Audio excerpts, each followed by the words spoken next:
Bangsa yang besar adalah bangsa yang mengenal sejarahnya.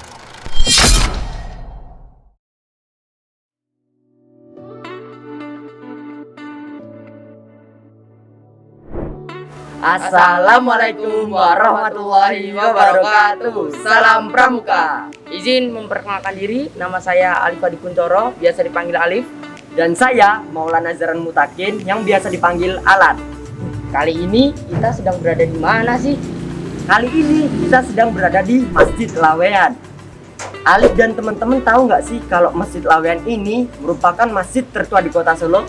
Wah, aku jadi penasaran bagaimana dengan sejarahnya. Teman-teman pasti pada penasaran juga kan dengan sejarahnya? Yuk ikuti terus video kami.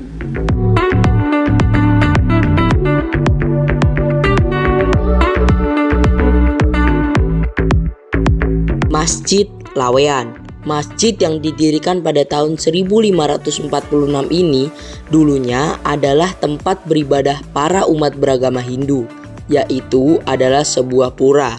Nah, bagaimana ceritanya tempat yang dulunya adalah sebuah pura kini bisa beralih fungsi sebagai sebuah masjid? Yuk simak penjelasan berikut.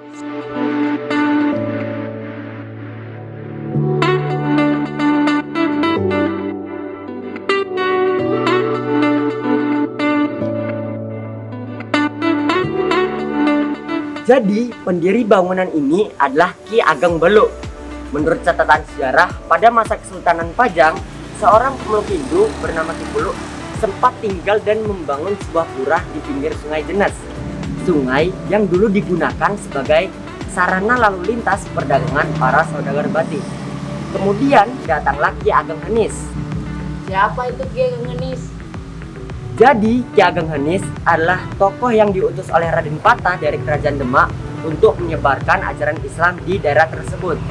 Nah, dari situlah Ki Beluk mulai menjalin persahabatan dengan Ki Ageng Henis, tokoh yang mengenalkan dan mengajarkan teknik-teknik pembuatan batik kepada warga Laweyan. Di waktu senggangnya, Ki Beluk kerap menghabiskan waktu dengan berdiskusi seputar ajaran Islam bersama Ki Ageng Henis.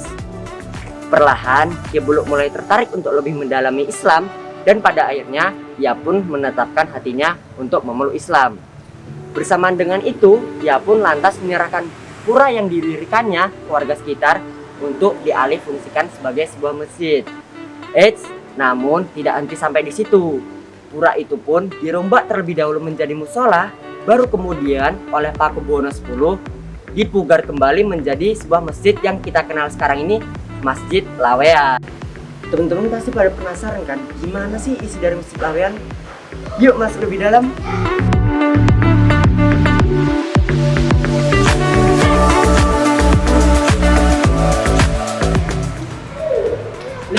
Kamu lagi ngapain? Alat, aku lagi lihat-lihat nih. Oh, yaudah coba jelasin ke teman-teman. Apa sih isi dari Masjid Laweyan? Jadi, desain dari Masjid Laweyan ini bentuk gentengnya seperti kelenteng Jawa, yang menjadikan ciri khas masjid ini berbeda dari masjid-masjid yang lainnya. Ciri arsitektur Jawa juga ditemukan pula pada bagian atap dan mimbar masjid. Kok bisa atap dan mimbarnya sih? Karena atap yang menggunakan taji yang menyusun dan mimbarnya menggunakan ukiran-ukiran yang sangat melekat pada ciri arsitektur Jawa. Terus apalagi sih yang masih ada saat bangunan ini masih menjadi sebuah pura? Nah, barang yang sampai sekarang masih digunakan adalah 12 tiang.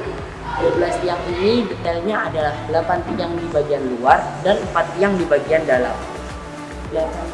12 tiang ini masih kokoh untuk menopang Masjid Laweyan ini. Gimana? Teman-teman sudah pada tahu kan isi dari Masjid Laweyan ini? Terus teman-teman pasti pada bertanya-tanya, apa keistimewaan dari Masjid Laweyan? Nah, sini aku jelasin.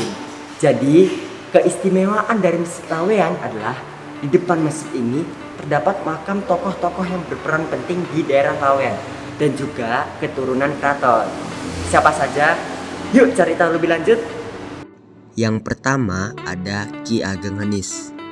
Teman-teman pasti sudah pada mengenal kan siapa sosok ini? Beliau adalah sahabat dari Ki Ageng Beluk yang wafat pada tahun 1503. Yang kedua ada Nyi Ageng Pandan Aran. Beliau adalah istri dari Ki Ageng Pandanaran, Bupati pertama Semarang. Yang ketiga ada Nyi Ageng Pati. Beliau adalah istri dari Sunan Bayat sekaligus saudara dari Nyi Ageng Pandanaran dan Ki Ageng Hanis. Yang keempat ada Pakubuwono II. Beliau adalah raja terakhir Kasunanan Kartosuro pada tahun 1726 sampai 1742 dan raja pertama Kasunanan Surakarta pada tahun 1745 sampai 1749.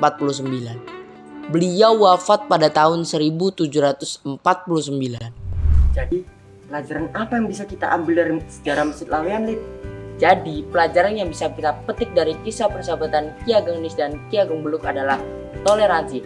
Toleransi sangat kita perlukan di dalam hidup kita, karena dengan toleransi kita bisa menghargai dan menghormati antar umat beragama. Toleransi juga bisa membantu kita dalam mencari teman, ilmu, dan wawasan. Oh, jadi seperti halnya kisah persahabatan Ki Ageng Hanis dan Ki Ageng Beluk ya, Lid? Ya, Mereka bisa saling bercanda, bercerita, dan berbagi ilmu. Layaknya orang yang tak pandang status agama. Saya Alan, dan saya Alif. kami berdua izin pamit undur diri. Tetap patuhi protokol kesehatan dan menggunakan masker. Wassalamualaikum warahmatullahi wabarakatuh. Salam Pramuka.